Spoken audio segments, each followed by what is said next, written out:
अस्सलामुअलैकुम। Planet fun review के साथ मैं आपके साथ हाज़िर। कभी मैं कभी तुम की एपिसोड कल जब स्टार्ट होती है तो बेसिकली एपिसोड पिछली जो 2-3 है उनका रिकैप देते हैं कि उनमें क्या हुआ, कैसे हुआ, और उसके बाद एपिसोड की जो समरी है वो आपके सामने हम पेश कर देते हैं। जैसा लोग चाह रहे थे हैप्पी एंडिंग, वैसे हैप्पी एंडिंग भी हुई। जैसे लोग चाह रहे थे कि इसको अगर सिनेमा में दिखाया जा रहा है तो इसको एक ऐसा तो बनाया जाए कि ये ऐसा लगे कि सिनेमा में दिखाया जा रहा है, और वो भी उन्होंने किया।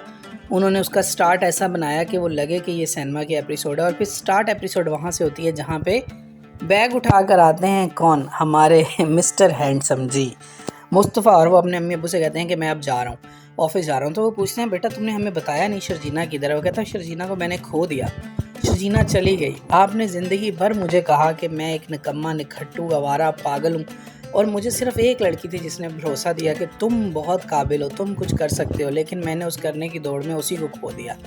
वहाँ पर उन दोनों पेरेंट्स को एहसास होता है कि वो बहुत गलत करते रहे हैं। और फिर जवेद शेख साहब बोलते हैं जब मुस्तफ़ा जाने लगता है कि मैंने ज़िंदगी में अदील को हमेशा अच्छे स्कूलों में, जबकि तुम्हें गली मोहल्ले के स्कूल में दाखिल कराया, उसे नई किताबें लेके दी, तुम्हें पुरानी किताबें। ओवरऑल एक माफ़ी का सीन है जो उनका चलता है। और फिर जब वो हाथ जोड़ देता है तो फिर मुस्तफ़ा खड़े होकर उनको गले लगा लेता है, और गले लगाने के बाद उनकी आपस में जो रंजिशें हैं वो दूर हो जाती हैं। उसके बाद अदील साहब का सीन है, हमारा मिस्टर हैंडसम सेकंड वन, वो जेल में है और वो वहाँ पे चिल्ला रहा है कि कोई मुझे बाहर निकाले, मेरे घर वालों से मुझे बात करनी है। और लेकिन वहाँ पे वो कोई भी उसकी बात नहीं सुनता, बल्कि उल्टा उसको डांट दिया जाता है। और फिर वहाँ पे एक बंदा कहता है कि मैं तुम्हारी बात करा दूंगा, लेकिन तुम्हें कुछ पैसे देने पड़ेंगे। वो कहते हैं ओके। उसके बाद जनाब जवेद शेख साहब बुशरा अंसारी के साथ पहुंच जाते हैं शर्जीना के घर, जहाँ पे जाके वो शर्जीना से स्ट्रेट अवे माफ़िया मांगते हैं, और शर्जीना उनको माफ़ भी कर देती है। लेकिन जब वो कहते हैं कि साथ हमारे घर चलो, तो वो कहती है इस बारे में मुझसे बात ना करें, क्योंकि मैं अब उस घर में वापस नहीं जा सकती। और फिर जब वो दोनों वहाँ से वापस आते हैं, मुस्तफ़ा घर पे बैठा उनका इंतज़ार कर रहा है, और जैसे वो वापस आते हैं वो कहता नहीं आई ना वो, और फिर वो वहाँ से परेशानी के आलम में ऊपर चला जाता है। और फिर दिखाते हैं कि अदील साहब कॉल कर रहे हैं। अदील ने कॉल की तो आगे से कॉल अटेंड की है किसने, जवेद शेख साहब ने। और वो कहते तुम्हारा हमसे अब ताल्लुक़ क्या है, तुम हमें फ़ोन क्यों कर रहे हो, किस लिए, और अगर दोबारा फ़ोन किया तो मैं ये कर दूंगा, वो कर दूंगा। और वो फ़ोन बंद कर देते हैं। अदील भी बड़ा परेशान होता है, लेकिन पास बैठी बुशरा अंसारी अगेन अपने लाडले बेटे की मोहब्बत में आ जाती है। और उसके बाद सीन दिखाते हैं कि जब मुस्तफ़ा वापस आता है तो माँ बैठी रो रही है, और वो पूछता है कि क्या आप चाहती हैं कि उसकी ज़मानत हो जाए, और वो चुप रहती है। तो वो समझ जाता है, वो कहता है अच्छा हो जाएगी। अगले सीन में दिखाते हैं कि जनाब बिल्कुल फिल्मी अंदाज में एक वकील और मुस्तफ़ा दोनों जो है वो जा रहे होते हैं एक जेल के अंदर, और जाके अदील की ज़मानत कराते हैं। अदील जब सामने आता है मुस्तफ़ा के तो उसकी लुक ही देखने वाली होती है।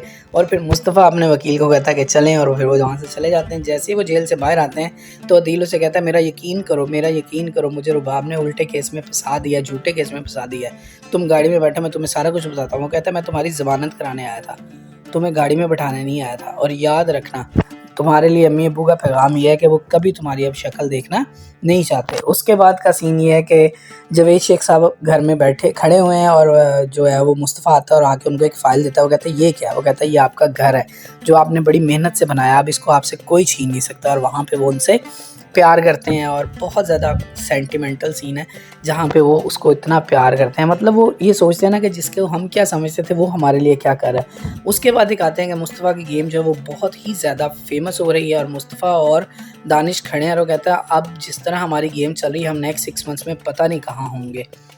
मीन्स वो बहुत ज़्यादा सक्सेसफुल हो गया। और उसके बाद वो फिर से एक कॉल करता है, दोनों का सीन दिखाते हैं शर्जीना और मुस्तफ़ा का, और वो परेशान होकर फिर एक कॉल करता है और शर्जीना उठा लेती है।